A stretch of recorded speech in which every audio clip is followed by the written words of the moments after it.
kan hin qabne tasuma mudaa kan hin qabne tasuma yaa wareegamtuu qulqulleetta Arseema mudaa kan hin qabne tasuma mudaa kan hin qabne tasuma yaa wareegamtuu qulqulleetta Arseema.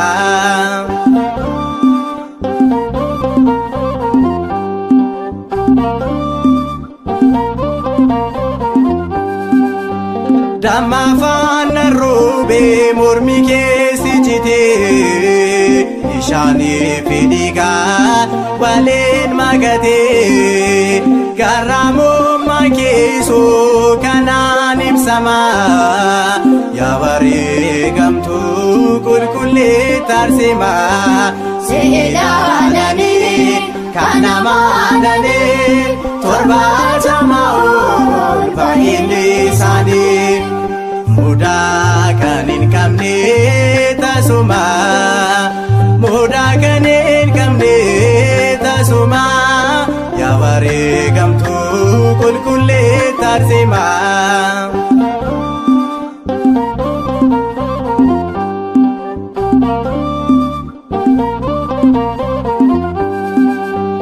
Abbaa fi haadha keerraa dabaatee kennaa Waaqayyoodhaan gonfoo kan argatte ifti sirra jiruuf itnaaman gootu cimina kan qabdu albee hin sodaattu.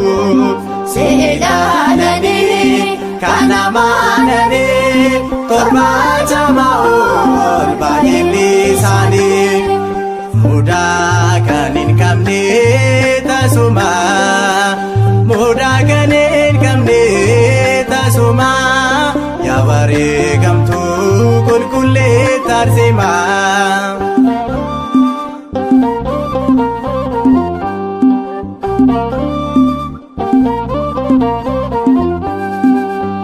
Qulqulleetta Arseema yeroo hundumaa Waaqa uumaa biraa waadaa guddaa qabda mootichi dirtaa deessee guyyoomsine Waaqa tolfamaadhaaf ati hin jilbeeffanne.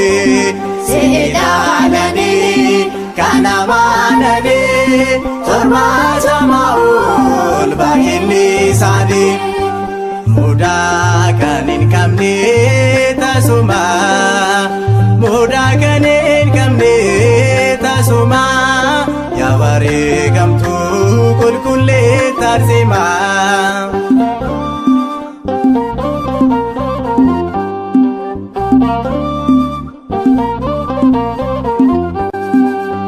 Waardiyyaan dirtaa dees gara kee dhufanii lubbuu kee baasuudhaaf albee qabatanii ifa kee ilaaluu yemmuu dadhabanii nuuf yaami jechuun morma kee guutanii. Seelaananii kan amaananii torbaatamaa ol baay'inni isaanii mudaa kan hin qabne tasuma mudaa kan hin qabne tasuma yaa wareegamtuu qulqulleetta Arseema.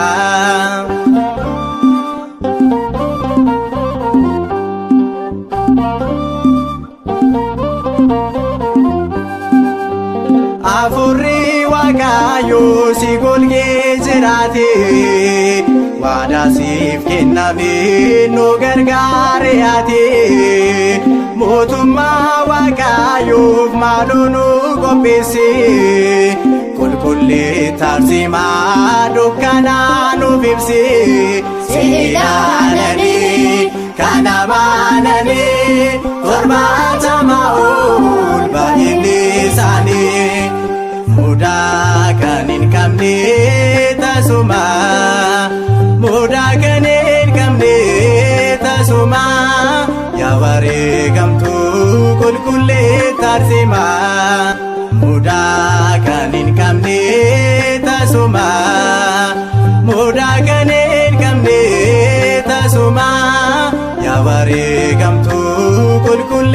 sarsimaa. Kakaasee kan nu jalqabsiisees kan nu xumursiisee Waaqa abboota keenyaaf galanni haa ta'uuf hanga bara